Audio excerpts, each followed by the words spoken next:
My name's Aaron Edwards with Santos Springs. Today is December 19th, 2025. And welcome to this week's edition of the Friday Field Report, South America. We'll talk about what's going on in South America, what we're hearing from our customers, show you some pictures of what we're seeing from them that they share with us, and staying up to date with what's going on in South America is critical. It's a major factor of making good grain marketing decisions. That said, it's only part of the picture, right? There's a lot more that goes in to good grain marketing than just focusing on one region, just focusing on South America. So if you are looking for more information, more help on grain markets, don't hesitate to reach out. Let's jump into the content from this week.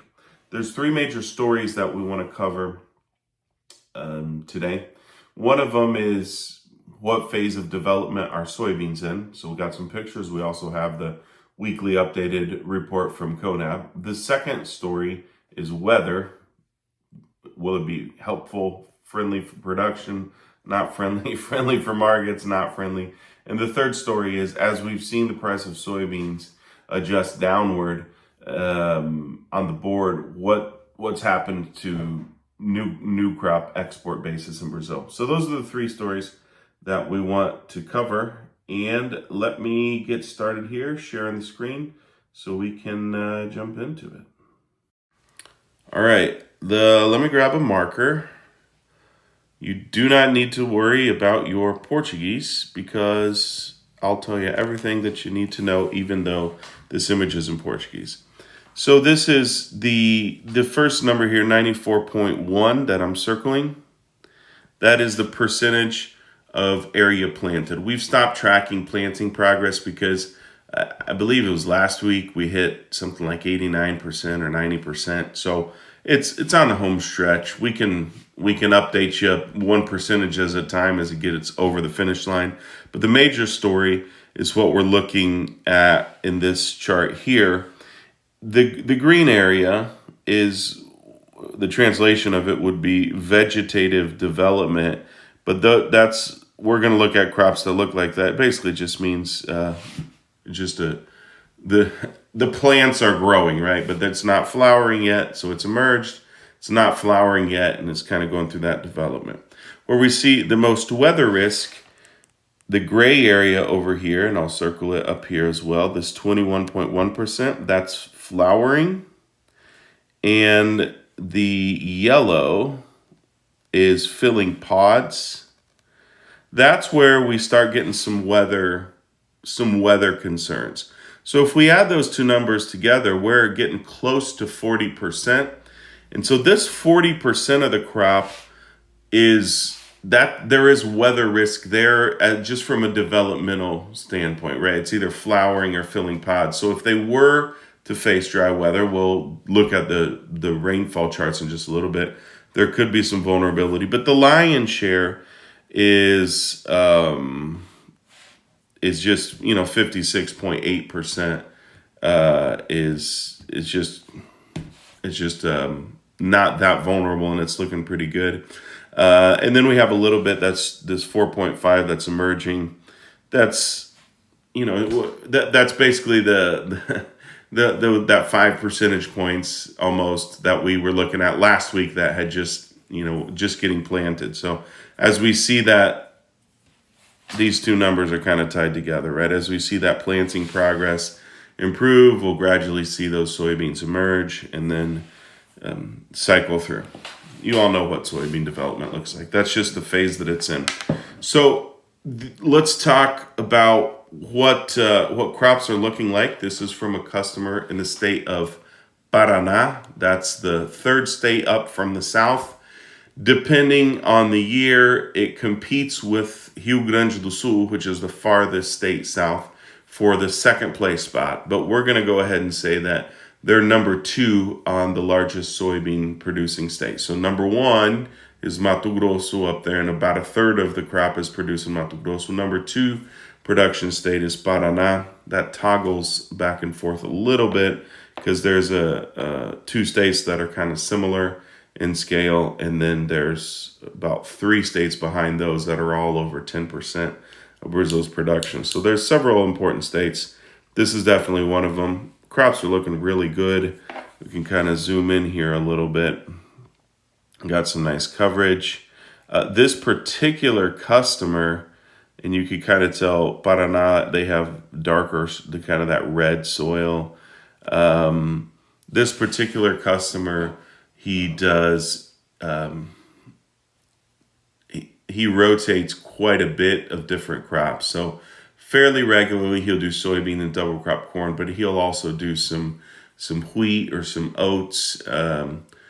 They run a little bit of livestock as well. So he's got a little bit of a diversified operation, and that's what the plants look like. One thing that I would say that it's not a concern as long as you have ample rainfall, but a lot of guys are saying it's a good thing we have rain because, well, it's kind of the double-edged sword, right? If you just look at the root structure, it's fine, but there's some concern that since there has been ample rain, if those rains were to shut off, you don't quite have the root structure that could help you through dry weather if that were to come. So it's just a comment, right? When you plant and there's plenty of moisture.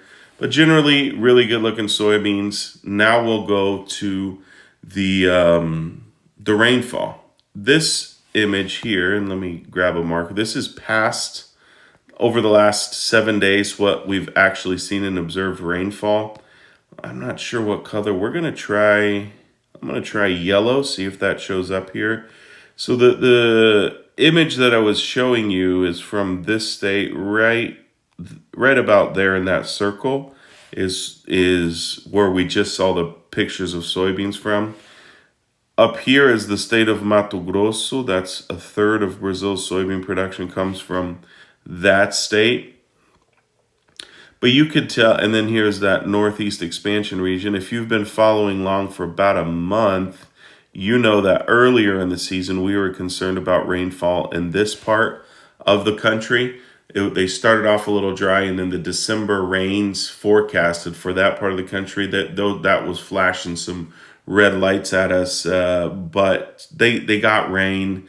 A little bit of delayed planting, but they've gotten solid rains, and there's just not much of a weather story in Brazil right now. There has been rain, and then as we look at the forecasted rain, and it varies a little bit between the GFS model and the European model, but man, pretty much north to south, that's a lot of rain. In some regions, this is 1 to 7 days, right? So this is for the week, but a lot of regions are 3, 4, maybe even 6 to 8 inches of rain in some spots. But there's a lot of rain expected, and even the drier regions like that, those pictures we just saw, those are from right in here. Let me see if I can get black. I think that would help. There's from the north eastern Paraná, about the driest part of the map as of the production area is where we saw those pictures from. It's actually even a little bit farther. It's right about there. Those would be some of the driest areas where they're just maybe getting a tenth or not quite as much rain. But those crops look pretty good. They have had rain, even just a little drink. You all know what it's like when you raise crops. And also, it's important to just remember that temperatures, it's hot, it's summer, that's true everywhere. But once you get to just basically below this black line, you don't have quite the dramatic. I mean, a lot of the real hot temperatures are farther north, so they don't struggle with temperature as much. There's just a lot of rainfall. It's tough to find a bullish story if you're just looking at South American rainfall. That's kind of covers the production side. So we looked at what phase are the soybeans developmentally. I didn't talk about first crop corn. 70 to 80% of Brazil's production is second crop corn, that safrinha corn. So the corn crop it's fine, and it's not that big of a deal, and most of it just gets absorbed straight into the domestic market right off the combine. So it's not even that big of an impact to exports, or it's not as much of a story on a global horizon. So the focus is just soybeans as of now. But I did want to talk a little bit about the demand side of soybeans. There's rain expected. Crops are looking good. We're just starting to get some flower, between flowering and filling pods, about 40%, just shy of 40% of Brazil's crops. So that's going to increase as we come into the end of the year and into January. We're going to see basically in the U.S. a lot of times say beans are made in August. That's basically January. If you were to put yourself, and it's Brazil's big north to south, so it has a little bit more variability. But where are they developmentally? A lot of regions of Brazil, it's the last half of July, so to speak. That's where a lot of these, it would be comparable to that developmentally. But the last thing I wanted to show is focused on demand. And let me go ahead and pull that up. That's the basis chart for new crop soybeans. So just so we can know what we're looking at, here we have, these numbers are small, but I'll highlight it. If we look, this would be 60 cents right here. And let me go ahead and highlight 40 cents over here. So it's a little bit off, but just the way I drew the line, I could maybe do it a little bit better. But this lower line is basically a 40-cent basis, which means that at the basis at the export point of Paranaguá, which is in the state of Paraná, which is not too far from where I showed you those soybean pictures from, the export basis in that area for much of the year was 40 cents over Board of Trade price, or 60 cents, kind of toggling between 40 and 60 cents over the Board of Trade price for harvest delivery. So this is priced, it's February, so it'd be priced off the March board, I believe. So 40 to 60% would be the range where most of the year, as if you go back and you say, well, okay, when soybeans were in the mid tens and we were just kind of going up and down and up and down, and it was really boring for all of those months, what was happening to basis in Brazil, and it was just toggling back between about 40 over and 60 over at the port for harvest delivery, right? This is new crop soybeans. Then right here, I'm just going to circle in red here, down here, November. We all know we got that big rally, and it kind of started getting a little bit of steam the tail end of October. So as we saw the speculative funds buying in Chicago, we just saw the basis absolutely get destroyed in Brazil at the port.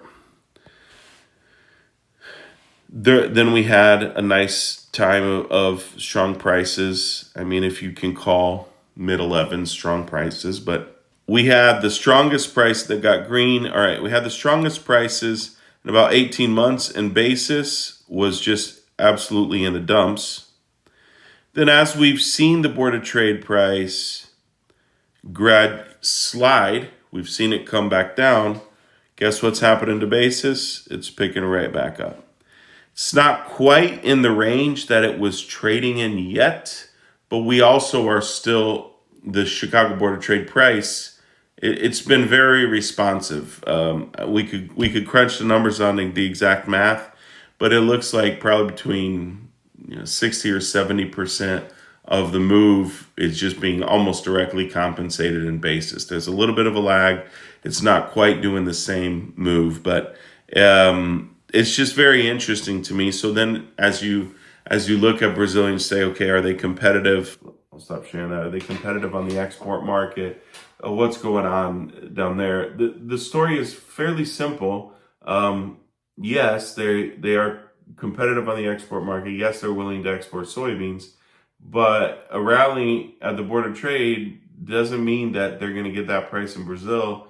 What could actually impact, in my opinion, what could change the numbers, kind of this basis, Chicago Board of Trade dynamic, is the exchange rate. A lot of farmers down there are not at a break even if they look at their costs in terms of Brazilian currency. But if that Brazilian currency were to get closer to 6 to 1 instead of 5.40 or 5.5, that could absolutely change their willingness to sell, and it could go the other way as well. Although it's one thing if you're losing money, a lot of times farmers aren't in a hurry to make a sale. So that's a story for next week. But basically, if we go back over it, roughly 60% of Brazil's soybeans are emerged but not yet flowering. Shy of 40% are either flowering or filling pods. So the ones that are filling pods, it's not going to be long before there's combines rolling and picking those. Plenty of rain last week, plenty of rain this upcoming week. Basis is basically compensating the moves in Chicago, or most of them. So as Chicago plummeted, the basis also fell. And then as Chicago rallied, beginning in early November and through mid-November, the basis in Brazil plummeted. But then now as Chicago's giving up gains, we're seeing the basis recover a big part of what was lost in Brazil. So in a nutshell, that's the story for this week. And who knows? Maybe rains will shut off. Maybe they won't be confirmed. Maybe we'll get some other headlines. A lot can happen in a week. We'll see you again next Friday for next week's Friday Field Report. Have a great rest of your week.